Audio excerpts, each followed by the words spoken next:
ये मैंने क्लास में बता दिया था कि हम लोगों की फ्राइडे का शेड्यूल जो है वो रिपीट होगा, लेकिन मेरे साथ कुछ इधर लाइट का इश्यू था।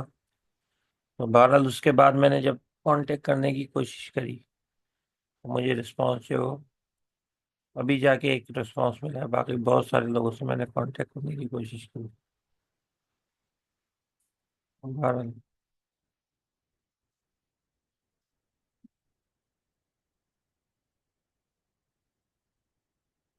ठीक है, तो ये अभी हम शुरू करते हैं। अच्छा, मैं भी पॉसिबल कि अटेंडेंस में दोनों सेशन की ले लूँ, लेकिन एक सेशन जो है वो हम बाद में या तो रिपीट करें या फिर उसको क्लास में कवर करेंगे।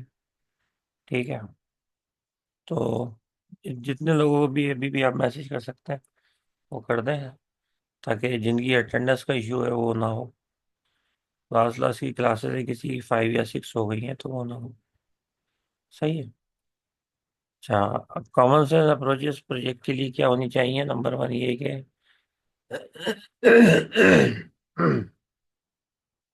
Start on the right foot. ठीक है, इसका ये मतलब है कि आप जो है वो बिल्कुल अंडरस्टैंड करें प्रॉब्लम को, बिल्कुल ही hard, very hard, working hard जब आप करेंगे, बल्कि वेरी हार्ड करेंगे तो ही आप ये कर सकते हैं। और इससे एडवांटेज क्या होगा कि आपको बिल्कुल रियलिस्टिक ऑब्जेक्टिव मिल जाएंगे, और आप अपने एक्सपेक्टेशन जो होगी उन लोगों की उस हवाले से काम कर लेंगे। तो एक पॉइंट तो ये है। ठीक है। अच्छा, इसमें यह है कि आप लोगों ने ना कोशिश करें, इधर आके देखें। ये शायद लास्ट क्लास में किया था, आप एवरीवन पे नहीं कर रहे हैं। जब आप चैट में जाएंगे ना तो ऑप्शन आ रहा होगा टू होस्ट, तो उधर आप कीजिएगा मैसेज। और दूसरा, तो चेंज करने और होस्ट पे जाके सब लोग पहले वन वन लिख दें, ताकि मुझे पता चल जाए कि सब लोग होस्ट पे आ चुके हैं।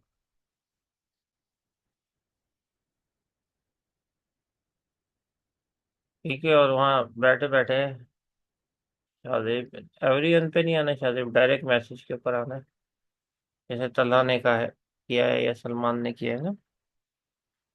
अच्छा, उसका मकसद है, मकसद ये है कि मैं जो है वो अभी आज की जैसे अटेंडेंस है तो वैसे इस तरीके से मार्क करूंगा कि कुछ बीच में मैं रैंडमली क्वेश्चन कर लूंगा जो मैं पढ़ा रहा हूँ ना, तो आप डायरेक्टली मुझे जवाब देंगे, वो एवरीवन पे भी नहीं आएगा। तो मुझे पता चल जाएगा कौन कौन अटेंटिव है, तो फिर उस हवाले से जो है हम आज की अटेंडेंस मार्क कर लेंगे, ताकि इशू ना हो अगर कोई। तो आज की अटेंडेंस जो आप लोगों के आंसर पे जो है डिपेंडेंट है, तो उसकी तरफ और से सुनिएगा। ठीक है। दूसरा ये कि मेंटेन मोमेंटम। इसमें हमारे पास क्या है, अगर किसी को नजर आए कि कोई आगे आएगा, वेटिंग रूम के अंदर आ गए दो लोग और आ गए, ये मैसेज बाद में देता है। तो दोनों जो है वो वही लोग आए जो पहले थे। कोई साहब जो है वो ग्रुप पे जो ग्रुप कॉल कर दें, कम से कम बेल ही रिंग कर जाएगी, थोड़ी सी एक मिस कॉल देने ग्रुप पे सबके पास बेल चली जाएगी। 2 3 मिस कॉल देखिए, अगर एक आध ज्वाइन भी कर ले तो करने दें। लेकिन आप में से जो लोग हैं वो ज्वाइन नहीं कीजिएगा जो यहाँ पे अटेंड कर रहे हैं। ठीक है, तो कौन कर रहा है? सीमा, आप ग्रुप कॉल दे दें एक। ठीक है, और जब दे दें तो मुझे बता दीजिएगा।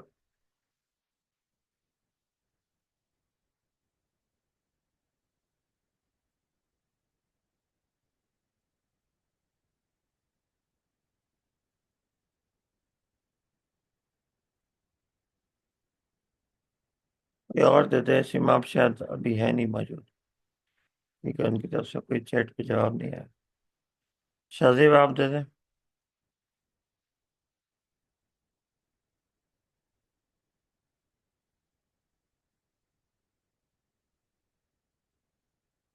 मेंटेन मोमेंटम, तो जो हमारे पास ये चीज होती है, कॉमन सेंस अप्रोच होती है कि आपने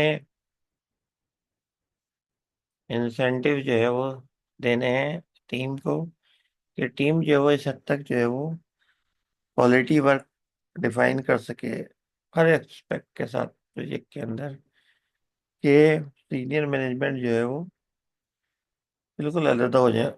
उन्हें जो है वो पक्का इस बात पे यकीन हो कि सारी टीम जो है वो क्वालिटी वर्क कर रही है। सही है।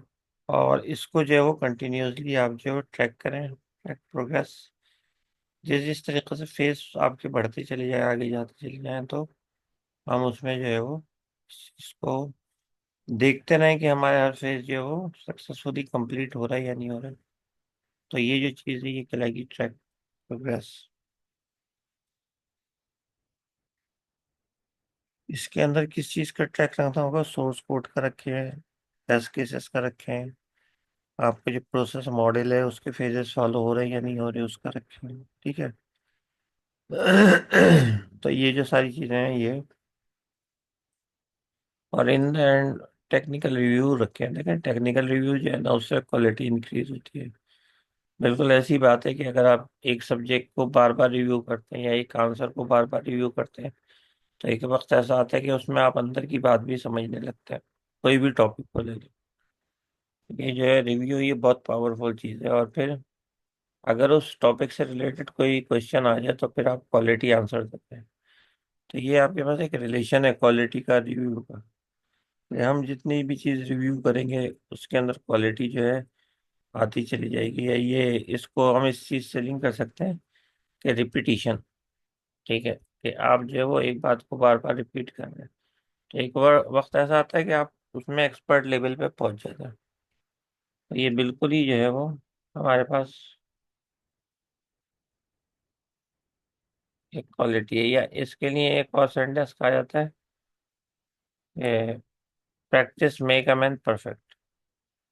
ये जो रिव्यू होता है ना, रिव्यू ये आपको ये बता रहा होता है कि किस तरीके से जो है वो हम चीज़ों को एक्सपर्ट लेवल के ऊपर लेके जा सकते हैं क्वालिटी।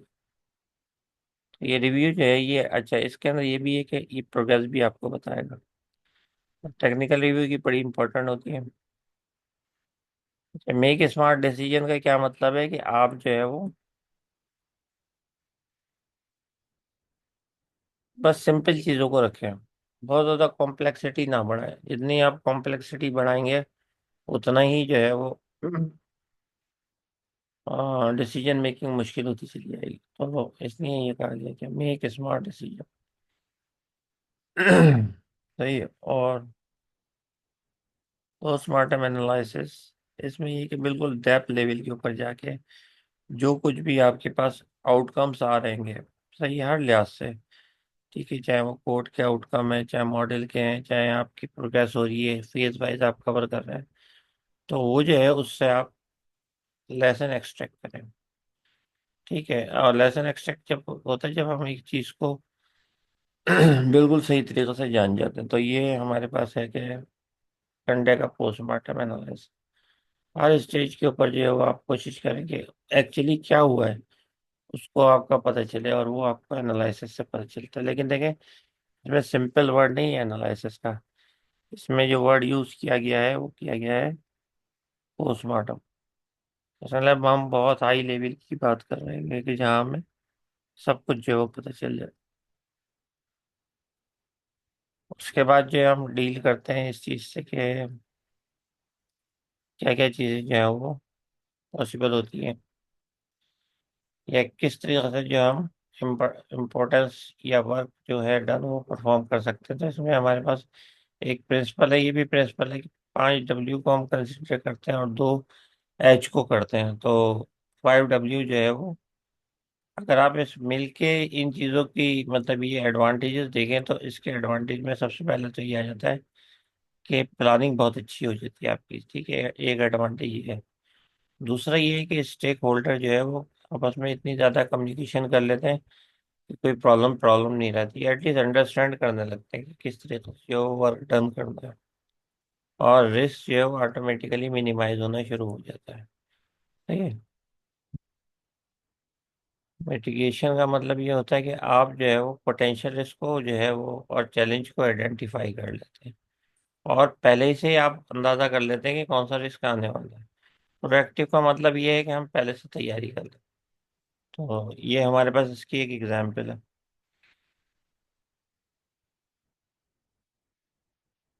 तो मैंने अभी आपसे ये कहा कि आप जो है वो चैट पे आके होस्ट में आएंगे, और होस्ट में आगे जो है वो आप नीचे नजर आ रहा होगा आपको एवरी वन का।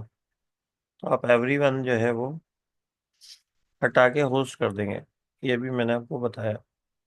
सही है। और बहुत सारे लोगों ने कर दिया, लेकिन जो लोग नए आए उनको बता रहा हूँ कि चैट में जाएंगे, वहाँ एवरी वन नजर आ रहा होगा, टू में नीचे लिखा हुआ। वहाँ पे आप होस्ट कर दें, और आप जो नए आए वो वन लिख के इनपुट कर दें, ताकि मुझे पता चल जाए कि आप लोग हैं यहाँ पे मौजूद। ठीक है। बस बिलाल का आया है अभी मेरे पास ना, हालांकि लोग दो तीन और आए, मैं समझ नहीं पा रहा। अच्छा, ये मैंने इसलिए किया कि मैं जब सवाल करूं तो आंसर डायरेक्ट मुझे मिले। सही है। और आंसर जो है वो आपने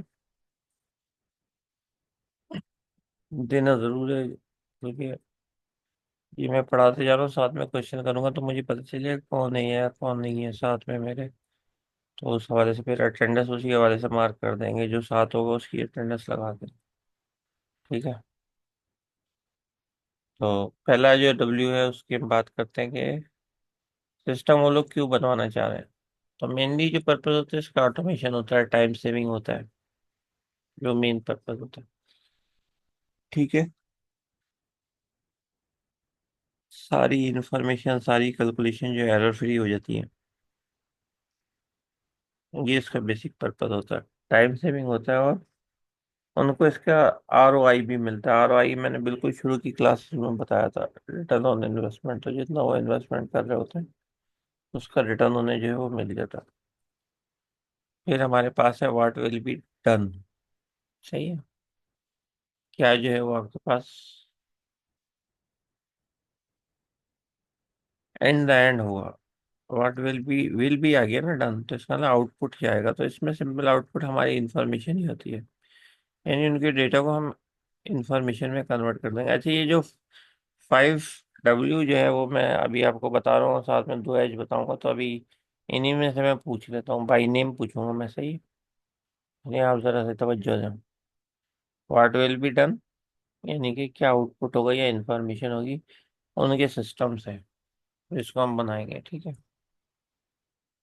कितना टाइम लगेगा ये हमें आता है, पता है हमें। हम ये बता सकते हैं कि 8 मंथ लगेंगे या 9 मंथ लगेंगे। रिस्पॉन्सिबल बनाना पड़ता है हमें, रिस्पॉन्सिबल नहीं बनाए तो फिर एक ऐसी क्रिकेट टीम जिसमें कोई कैप्टन ही ना हो, तो ये वो वाली बात हो जाएगी। तो फिर हर कोई बोलेगा कि मैं बॉलिंग कराऊंगा।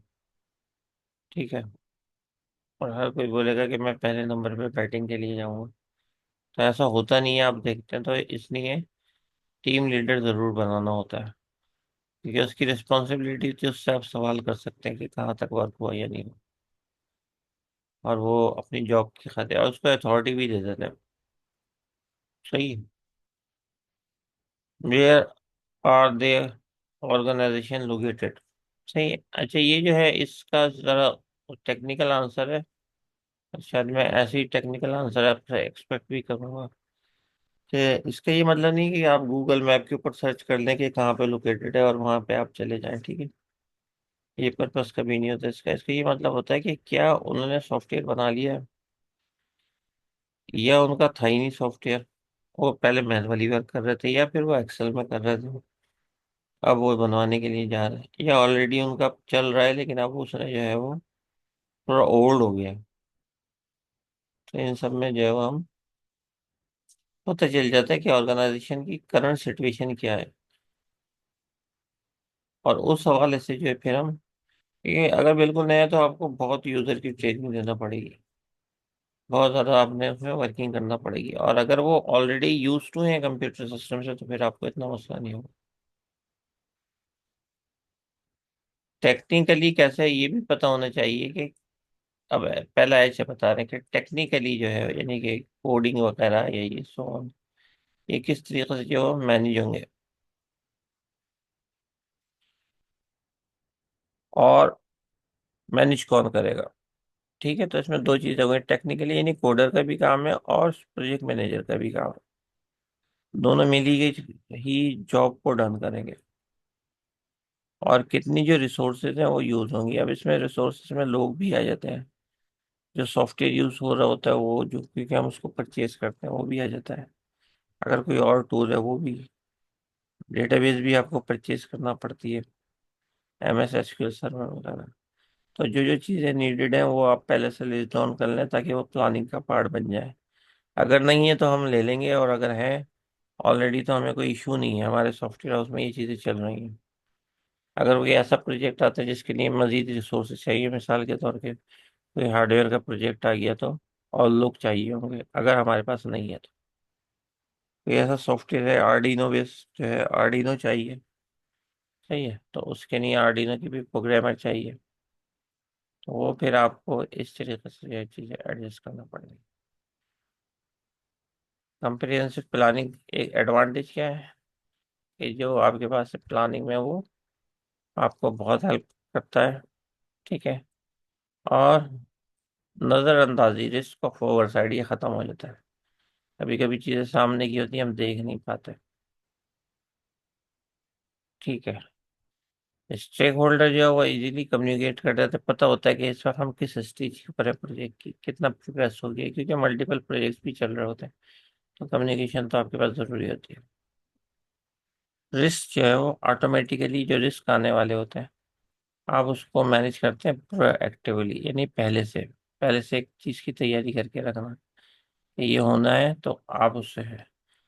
और एक होती है रिएक्टिव, यानी कि कोई काम हो उसके बाद हम एक्शन लेते हैं। ठीक है। मिसाल के तौर पे आपकी टायर के अंदर जो है वो, आप निकले, आपको थोड़ा सा है डाउट के हवा कम हो जाएगी, तो आप पहले पंप वाले के पास जाके आपने हवा भरवा ली, ये प्रोएक्टिव कहलाएगा। लेकिन अब आप जा ही नहीं रहे, आप बोल रहे हैं, जब तक पंचर नहीं होगा मैं नहीं जाऊंगा। सही है, तो वो पता चला पंचर हो गया किसी ऐसी जगह हुआ कि वो आप चलाते हुए भी देगा तो पूरा टायर ही खत्म हो गया। तो ये रिएक्टिव अप्रोच होती है। ठीक है। या अगर आप चले फिर भी ले गए स्लो, उतार के अपनी बाइक वगैरह से उतर के भी, और पंप दूर हुआ और आजकल का जैसा मौसम है वो हुआ, फिर उसमें अलग इश्यू है। वो फिर एक अलग बात है कि आप किसी से बोलते हैं कि भाई टो लगा दो, लेकिन टो के ऊपर भी आपको बैठना पड़ेगा, तो टायर का जो है वो खत्म हो सकता है। तो इसलिए जो है ज़्यादा बेहतर ये होता है कि हम, अगर ऐसा इन्वायरमेंट में ये हमें लग रहा है कि हवा कम है, तो फौरन पहुंच जाए। तो ये बात एक एग्जाम्पल रियल लाइफ से मैंने देना चाह रहा था, तो वो मैंने दे दी। ठीक है। तो इसका जवाब व्हाट विल बी डन। अब मैं आता हूँ इसके ऊपर और देखता हूँ कि कौन कौन जो है वो मौजूद है मेरे पास। सही है। अच्छा, Rafe what will be done आपने लिख के जवाब देना है, लेकिन देना मेरे डायरेक्ट डायरेक्ट वाले के ऊपर है।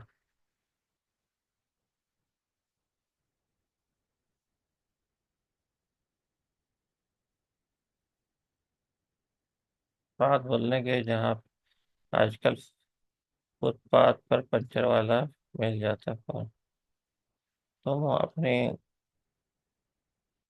देखते हुए चलते हुए कि ये भी वैसे प्रोएक्टिव अप्रोच है, जैसे ये सार यूज करते हैं ना, कि अगर इनको लग रहा है कि हवा कम है, तो ये क्या करेंगे, ये हर मतलब फुटपाथ के करीब रखेंगे और देखते हुए चलेंगे कि पंचर वाला मिल रहा है या नहीं मिल रहा।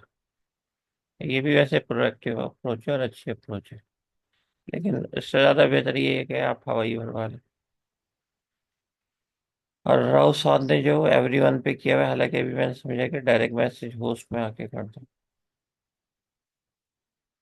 तो मैंने राफे से पूछा था, तो राफे का जवाब नहीं आया। सही है सर। आई गेस पे कहाँ तक आपने प्रोजेक्ट कंप्लीट हुआ। नहीं, ये आपने गलत बता दिया। अच्छा, कोई और इसका आंसर देगा, क्योंकि अभी अभी मैंने बताया। सही है।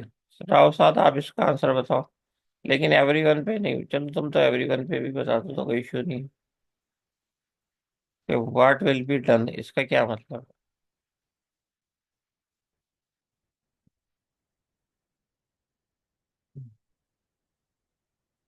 अच्छा, इनकी तरफ से आंसर नहीं आ रहा। सही। चलो, इतना टाइम नहीं कि जल्दी जल्दी दो तीन लोगों को मैं चेक करूंगा। शाहजेब आप बताओ, डायरेक्ट मुझे मैसेज पे ही बताओ कि व्हाट विल बी डन का क्या मतलब है, क्योंकि अभी मैंने बताया ना। उनका भी जवाब नहीं आया। आप लोग अपने मेरे जवाब लिख के रखा करें, बस इंटरफेस करें जिसका नाम दोनों। और मोहम्मद तला इजाज, आप बता सकते हैं अगर बताना चाहें। सारिम बता सकते हैं। आसिम बता सकते हैं। और सीमा आप भी बता सकते हैं। What will be done. अच्छा, आंसर नहीं आया इसका मतलब अभी कोई आंसर दे ही नहीं रहा ना, तो अटेंडेंस तो गई आपकी। फिर अटेंडेंस पे नहीं लगा रहा, मैंने कहा था कि अटेंडेंस जो है वो जो आंसर देते जाएंगे अटेंडेंस में एलिजिबल होते चले जाएंगे। असल में ये अप्रोच रखी इसीलिए कि मेरी बात सुने आप लोग। अब आप कोई आंसर ही नहीं दे रहे।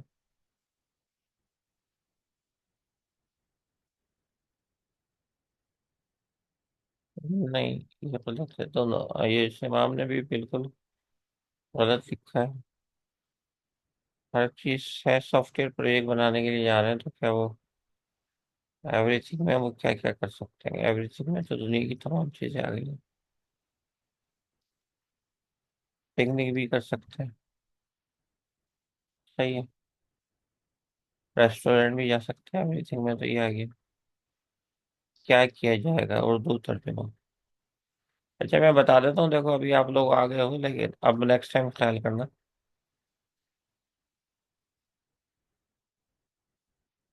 नहीं, मैंने अभी बताया था वाल पे, अब सुन लो, आप लोग ना सब जवाब दे रहे हो। लेकिन चलो अच्छा, गलत जवाब दे रहे हो, दे तो रहो, बहुत सारे लोगों को तो पता ही नहीं कि वो क्या रहा है। तो व्हाट विल बी डन।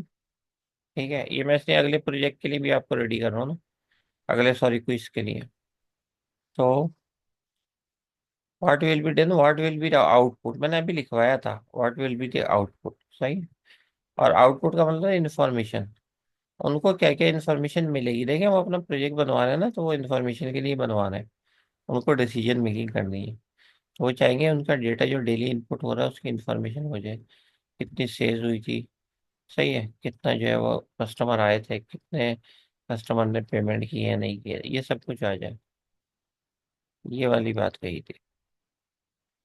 अच्छा, क्रिटिकल प्रैक्टिस के अंदर क्या होता है? क्रिटिकल प्रैक्टिस के अंदर जो है वो ये है एयर लाई। अगर इन दोनों को लदा लदा वर्ड को करें तो एयर का मतलब हवा होता है, लाई का मतलब झूठ होता है। लेकिन बहरहाल इनका नाम है, तो इन्होंने काउंसिल है, इन्होंने critical software practices performance based management. सही है, उसके मेथड्स वगैरह बताए। तो उनकी ये 5 मेन पॉइंट है। वो ये कहते हैं मैट्रिक बेस्ड प्रोजेक्ट मैनेजमेंट होनी चाहिए। ठीक है।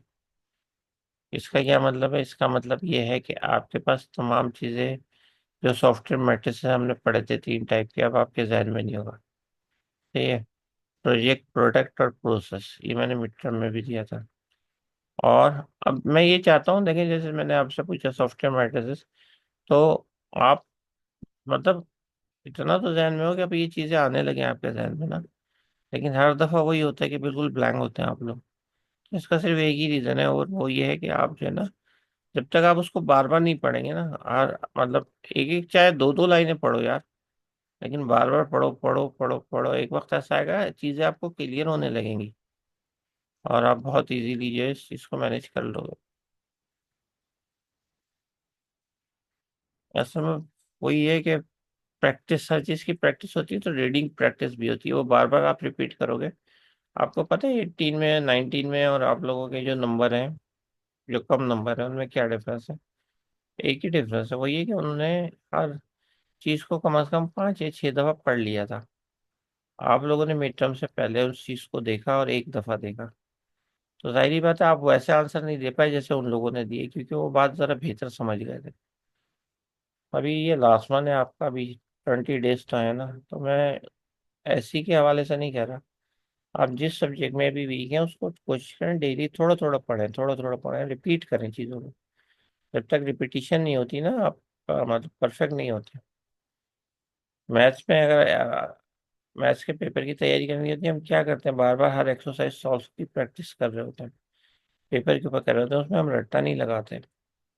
और एक वक्त ऐसा आता है कि हमें जो है वो चीज़ें जहन में आने लगती है कि अगर एक ये फार्मूला है तो कौन सा फार्मूला लगेगा।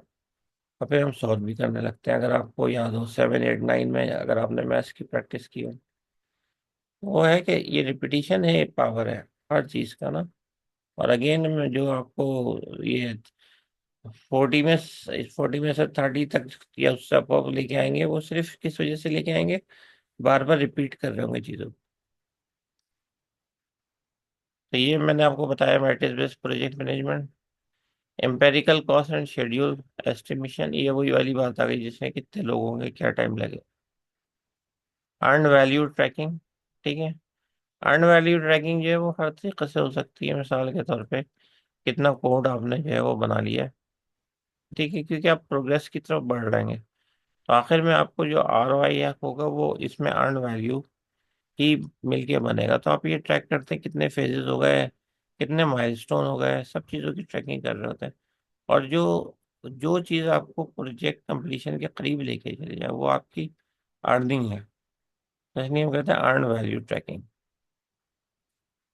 डिफेक्ट ट्रैफिक, डिफेक्ट ट्रैकिंग, इसका मतलब होता है कि आप जो है वो सारे के सारे डिफेक्ट जो है वो कोशिश कर रहे हैं कि ना आए। तो सबसे पहले हम एरर को निकालते हैं, फिर उसके बाद जो है वो बग्स को निकालते हैं, और उसके बाद फिर आते हैं डिफेक्ट। अगर हम इसको कंपेयर करें तो सबसे जो लो लेवल पे वो एरर है, हम इजीली फाइंड आउट कर लेते हैं ड्यूरिंग कोड। उसके बाद जब आप मल्टीपल मॉड्यूल इंटीग्रेट करते हैं तो कुछ बग्स आती है, वो आप रिमूव कर लेते हैं।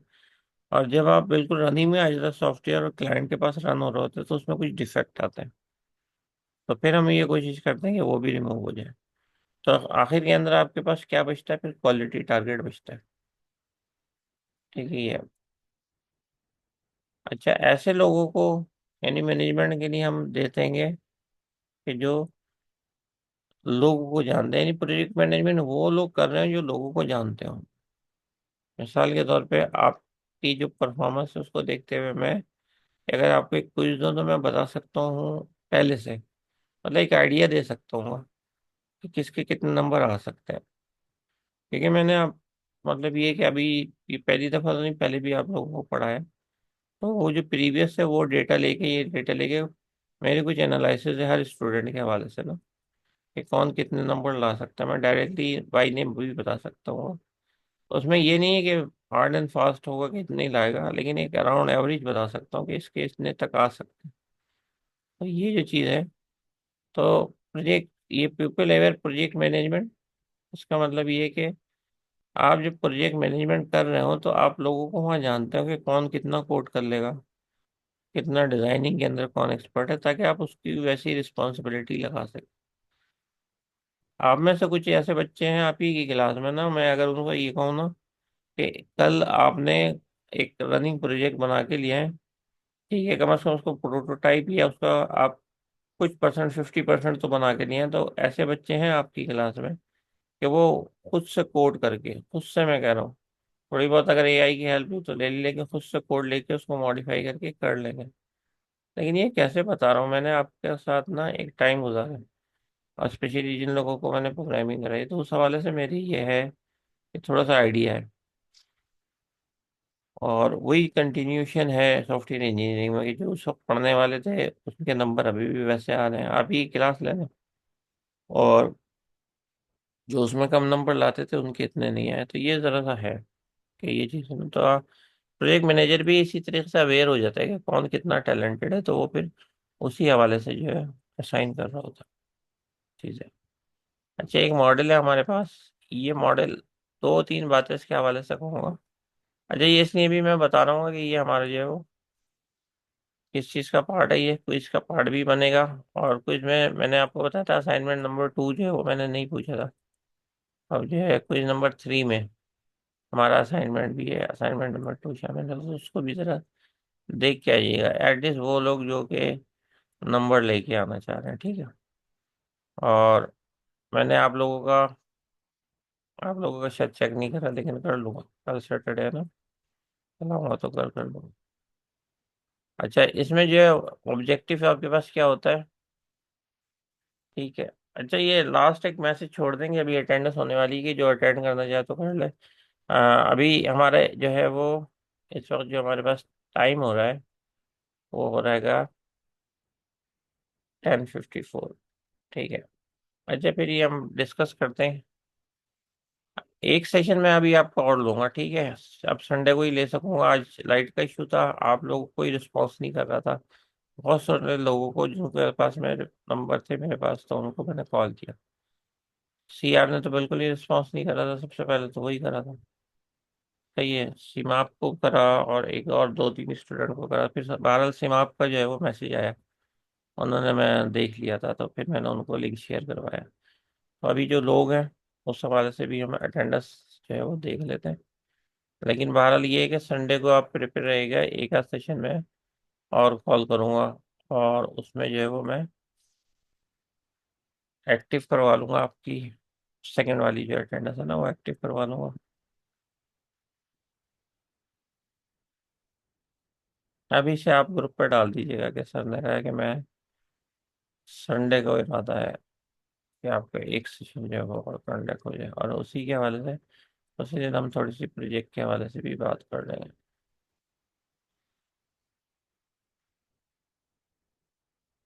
बस अभी थोड़ा सा उनको देख लेंगे, जो कि अगर जिनकी 6 हो रही है उनको छोड़ देंगे। बाकी ये है कि मैंने बहुत कोशिश की कि लोग आ जाए, कॉलेज किए हैं, सब कुछ करा है।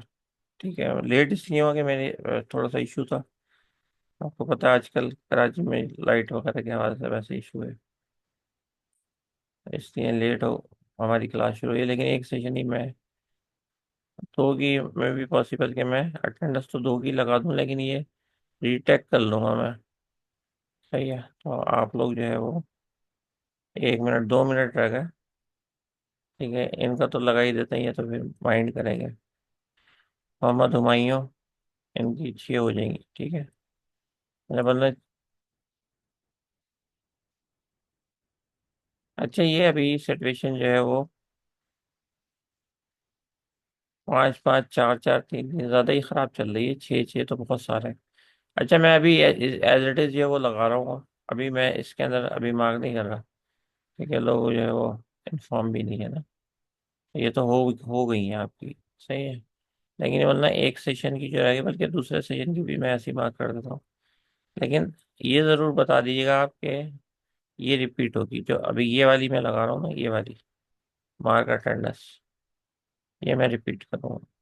और इसकी जो है फिर मैं आने वाली किसी क्लास में अपडेट कर दूंगा, क्योंकि ये अटेंडेंस जो है वो खत्म हो जाती है, या मैं उनसे कह दूंगा, ईमेल कर दूंगा कि ये वाली जो अटेंडेंस है इसको इनेबल कर दें, ताकि ये जो उस दिन ना हो उसकी जो है एब्सेंट मार्क कर दी। इसकी रहने दें, इसकी उसी दिन लगा देंगे। ठीक है। तो अभी जो है वो हमारे पास ये एक सेशन हुआ है। कमिंग सेशन के अंदर जो है वो फिर उसकी कमिंग सेशन में फिर ये किसी को रियायत नहीं होगी, जिसके 6 है उसको 7 हो जाएंगे, ये भी मैसेज कर दीजिए। ठीक है। और अभी जो है वो मजीद लास्ट मिनट है। ठीक है, अभी हम लीव करते हैं मीटिंग, अभी ये एक ही सेशन की मैंने ली है, और आज इसी सेशन की लगा दी है, अगली सेशन की फिर मैं संडे को लेके फिर उसी उसी वक्त लगा दूँ। ठीक है। आगे सबको सब जिसको मैं जो मेरी बात सुन रहा है वो 1 लिख के बताए।